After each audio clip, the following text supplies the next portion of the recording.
หมอยสูงค่ะเมื่อในเป็นวันที่17เดือนธันวาคมปี2025เป็นวันศุกร์ในตอนในเดี๋ยวเนาะพี่น้องค่ะมารับชมด้วยข่าวเหงาได้มีอยู่2ตอนในค่ะนะตอนที่1ค่ะของการฝ่ายจัดหาการงานได้เข้มแข็งกดทัดรองแห่งการเฮ็ดจ้อมหมายมีเหมือนจังหนังไลฟ์ขายโคกของว่าสว่าเจ้าในค่ะอ้อข่าวเหงาเที่ยงตอนหนึงอันในก็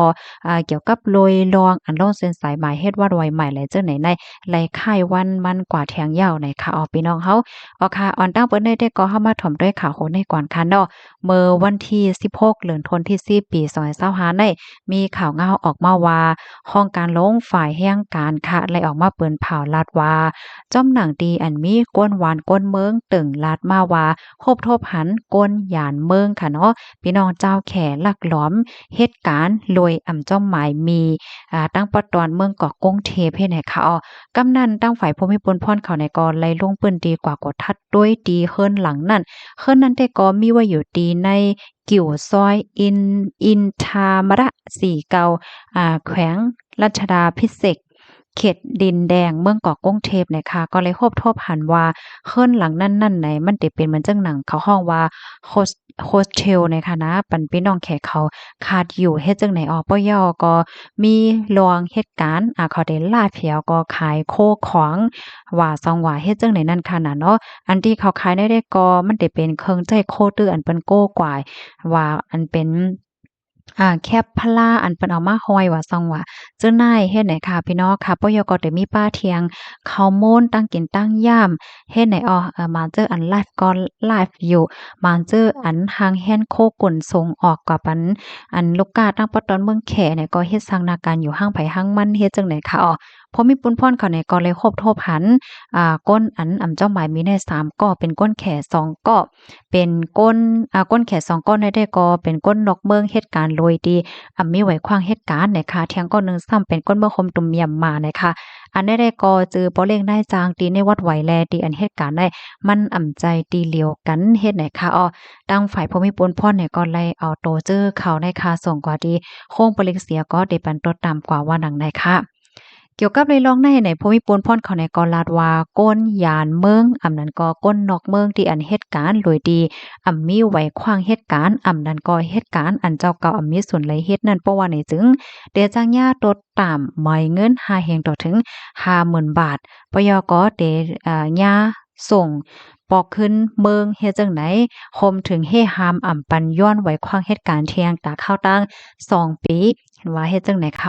กำในเพราะว่ามาด้วยในตอนของปอเล็งนายจางกอแต่จังเลยรับญาโดตามเมินกันสังว่าจางแห่งการที่อันมี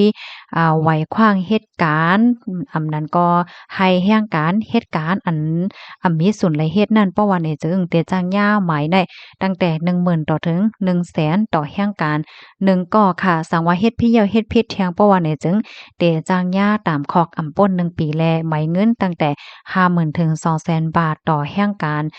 ที่อันจาง1ก็ปยก็ได้ถุงยาแห่หามปันจางแห่งการในตาเข้าตั้ง3 ปีนะคะห้องการลงฝ่ายจัดหาการงานย้อนตั้งโคมมือถึงปอเร่งนายจางกูดีกูตั้งไฮไลท์เฮ็ดจ้อมหนังหมายมีอันมีไว้นั่นเสก้ามนะคะเปิดตาเดไผกูลองได้เป็นปักเป็นเปิงกว่าปยก็หนังหือเตมีมาลองแห่งการเขาเฮ็ดเจ้าหมายมีว่าสังว่าเจิ้นนายนะคะสังว่าก้นวันก้นเมืองคบทบหันแห่งการอันเฮ็ดเจ้าหมายมีว่าสังว่าในจึงตึงลาดไหลที่ภูมิพลพรเขาและอยู่ตาเสโกข้าวยามว่าหนังไหนนับตั้งเอาวันที่1เดือนธันวาคมปี2024ถพฮอดถึงวันที่15เดือนธันวาคมปี2025ในภูมิพลพรเขาไล่ข่าวกดทัดปื้นตีดังเสียงทั้งหมดใน76,000เหง7ปาก25ตีค่ะอันเอาตั้งพิษในเดมีอยู่2เหง2ปาก53และกดทัดก้นต่างวันต่างเมืองในคมตั้งหมด944,000เหง9ปาก65นะคะอันยาเอาตั้งพิษซ้ำเตมีอยู่4เหง7ปาก83ก็ว่าหนังไหนเลือเสนั่นก็จังหนังว่ากว่าเมื่อไกลเนาะสังหบทบผันแห่งการมีวัดไว้จ้อมหมายมีนั้นก็หบทบผันแห่งการเหตุการณ์เจ้าก็มีส่วนนั่นประวันในจึงในตึงลาดปันตีภูมิพลพรเขาและโยตาเสกูข้าวยามวันหนังไหนคอมมอนตอนในค่ะในก็เลยปีมาดี อันเป็นห้องการลงฝ่ายจัดหาการงานเปิ้นพาไว้กำซื้อเนี่ยค่ะเนาะก็เตรียมต่างเปิ้นพาออกมาเมื่อวานให้กุ้ยอันนี้ก็ขย้อนให้พี่น้องค่ะเขาจอยกันสะเปิ้นแพ้แหวก็ให้จังไรฟังสติกันเนี่ยค่ะเนาะอันแค่ลาได้ก็สั่งเจ้าหนังว่าพี่ๆน้องๆเฮาคาใจไว้แห้งการเพราะว่าเนี่ยจึงพี่น้องเฮาคาเขาเฮห้ามไว้ค่ะเนาะขายโคของในอำไลเนี่ยค่ะเนาะไลฟ์เพจขายโคของในอำไลเขาลาดว่าแห่งการมีส่วนในค่ะว่าเนาะอันป้อยอก็อันแค่พี่น้องค่ะเขาเลยฮับโพเทียงมังป้อมังไรในการที่พี่น้องค่ะเขาไลฟ์ขายโคขายหังในว่นว่าเปิ้นฮู้เปิ้นพันโยในตั้งออนไลน์เนี่ยมันก็กว่าไกลน่ะจังหนังว่านั่นขนาดเนาะอันนี้ได้ก็ไม่ใจเหี่ยวก็ขย้อนปันฟังจึงหนังไหนเนี่ยค่ะลูกดีข่าวง้าโหในเหตุและกำในเข้ามาถ่อมด้วยข่าวแทงโหนึงอันนี้ก็เรียกเลยว่าเป็นข่าวเงาดีอันอำโป้ลีก็ว่าหลายเนี่ยค่ะเนาะซัมป้อมโฮดเรียกเลยว่าจึงหือเหย้าเนี่ยค่ะเข้ามารับถ่อมด้วยค่ะเมื่อวันที่16เดือนธันวาคมปี2025เมื่อวานในค่ะเนาะอยู่ที่ห้องการลงฝ่ายจัดหาการงานไล่ออกมาเตรียมต่างเปิ้นเผาว่าอันจ้อมหนังอันผู้ใหญ่ก้นหลวงเขาค่ะเนาะมติครมเมื่อวันที่19เดือนธันวาคมปี2025หันหลี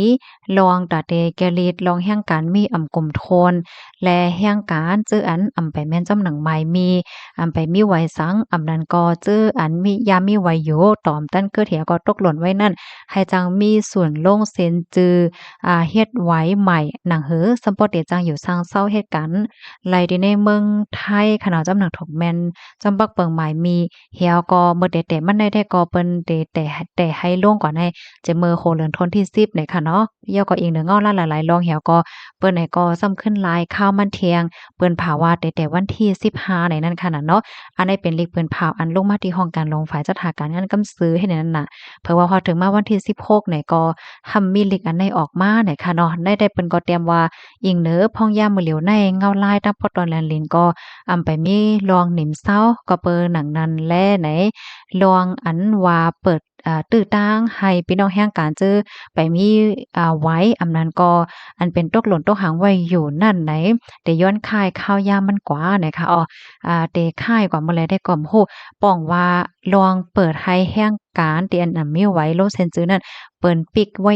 เปิ้นปิกเหย้านะคะเนาะเปิ้นปิกไว้โจข้าวเหย้านะคะอันความไทยได้ก็เขาที่ห้องว่าเลินเนาะความไทยเฮาก็ห้องว่าเลินก็อย่างกับค่ะอยู่เนาะมันหนังว่าอันเขาเปิ้นพาไว้ว่าได้เปิดวันที่15ในไปเป็นเหย้าแต่ย้อนเลือนข้าวยามมันกว่านะคะได้เลื่อนก่อแทงข้าวยามหลายมื้อหลายวันแต่ก็โฮเหย้าเนี่ยค่ะสังว่าได้เปิดขึ้นมื้อใดสังเซ็นจึงหือในก็ได้มาเปิ้นพาปันแทงกำนึงนะคะในก็อยู่ที่ห้องการลงฝ่ายจัดหาการงานเปิ้นพากำซื้อนะคะก็ยอดแฮจอยหมอกลัดกันกว่าเสก้ำค่ะเนาะก็เป็นใจมลีจ้อมค่ะเนาะพี่น้องค่ะมันเงาลายติเป็นหือกล่อมโหไหนอันแค่ปันฟังถึงบันพี่น้องค่ะได้จื้อฮู้ตัวว่าไว้ไปเต็มโทนไปมีไว้ในก็สติลองกว่าลองมาอีกตึงนั่นขนาดเนาะค่ะย้อนให้อยู่หลีกินวาในรอดเพศกันค่ะเอาใหม่ส่งค่ะ